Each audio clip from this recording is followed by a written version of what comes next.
Ukraine is blackmailing Russia, while Ukrainian government agencies promote hatred and incite violence. And Don Corleone, the Godfather, teaches diplomacy in the Russian Foreign Ministry. Welcome to Stop Fake, the place where we debunk Russian disinformation about Ukraine. So let's get to it. Russian disinformation often targets international issues to strengthen their own position vis-à-vis their neighbors. For example, in order to secure a better deal between Brussels and Moscow, Russian disinformation will try to convince the Europeans that Ukraine is an unreliable partner. Now that it's getting colder, the issue of transporting gas from Russia to consumers in Europe is a target of Russian disinformation. After the latest rounds of gas transit talks between Ukraine, Russia, and the European Union, Russia's RT claims that Ukraine's state gas company Naftogaz is intimidating Russia without cause. According to Russia's Sputnik agency, the parties cannot agree on the details of a new contract because of Ukraine's destabilizing position. Instead of offering Russia's Gazprom amenable terms for cooperation, Ukraine's Naftogaz prefers blackmailing Russia's Gazprom with lawsuits, Russian media declares. Now, the current 10-year contract for gas transit from Russia to the European Union through Ukraine expires on December the 31st, 2019. The latest round of talks took place in Brussels on October the 28th. The European side expressed disappointment that the talks failed to yield progress, calling the Russian side unprepared to accept the proposed parameters for a new deal. The European Union and Ukraine hold similar positions regarding a new contract with Russia and insist on a long-term 10-year contract which outlines the volumes of gas that Russia will supply to Europe through Ukraine's gas transit pipelines. Ukraine's Energy Ministry Oleksiy Orzhel said Ukraine is ready to sign a new contract on December 17th. The new contract must comply with European rules that ownership of pipelines entering EU territory is separate to that of gas supply. This means that the pipelines must be accessible to other operators because consumers would benefit from more competition and lower prices. So Russia's Gazprom must conclude an agreement with Ukraine's new independent gas transit system operator, a company not controlled by Naftogaz. A law transferring gas transit system management to the new company is in its final stages of approval by the Ukrainian parliament, and Ukraine will have fulfilled all requirements for concluding a new agreement with Russia.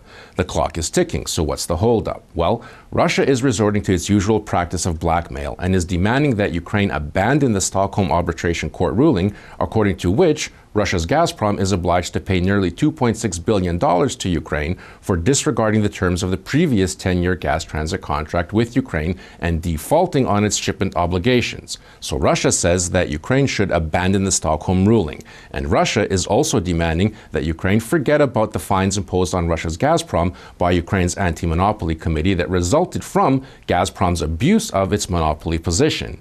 Ukraine should do all of this just to start the negotiating process. Ukraine's Naftogaz executive director Yuri Vitrenko said, "If this isn't blackmail, I don't know what is." Ukraine's National Memory Institute has been a favorite target of the Russian propaganda machine since its creation in 2009. Many fakes about the institute have been circulated over the years, and a recent article on the pro-Kremlin site Newsfront repeats these narratives and creates some new ones for good measure.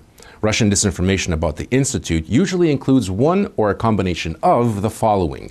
The Institute sows discord in the country. It juggles archival documents to create historical fakes. The Institute provokes irrational hatred in society. And it's even responsible for the deaths of Ukraine's military because the Institute sows negative emotions in people, thereby preventing longevity. Now, Ukraine's National Memory Institute is part of the executive government branch. It was established back in 2010 under then-President Viktor Yanukovych, and the Institute is a research organization under the auspices of the Cabinet of Ministers and is financed from the state budget. The main tasks of the National Memory Institute include implementing government policies concerning the renewal and preservation of people's national memory, perpetuating the memory of those who struggled for Ukraine's independence and suffered from Soviet repressions, debunking historical myths, fostering a patriotic and active civil life among Ukraine's citizens. As for the Ukrainian National Memory Institute's alleged responsibility for the deaths of Ukrainian soldiers, it is important to point out that the main reason that Ukrainian soldiers are dying is because Russia is waging a war against Ukraine in the Donbass. Ukraine has a memorial book in which the names of Ukrainian military killed in the war are recorded, and as of May 7, 2019, 4,125 soldiers have been killed defending Ukraine from Russian invasion and occupation. We'll include a link to the site in the description section. New names are added to the list almost every day. To date, over 13,000 civilian and military deaths have occurred as a result of Russia's war against Ukraine. Ukraine has raised the issue of delineating its maritime borders with Russia for some time, and the topic became increasingly urgent after Russia shelled and captured Ukrainian military boats and crew in the Kerch Strait in November of 2018. In September of this year, 2019, Ukraine's river and sea transport service Держгідрографія proposed starting mandatory negotiations with Russia on establishing a sea border between the two countries. Держгідрографія then declared that the formation of a special international delineation commission is possible on the basis of Article 298 and Appendix 5 to the UN Convention on the Law of the Sea.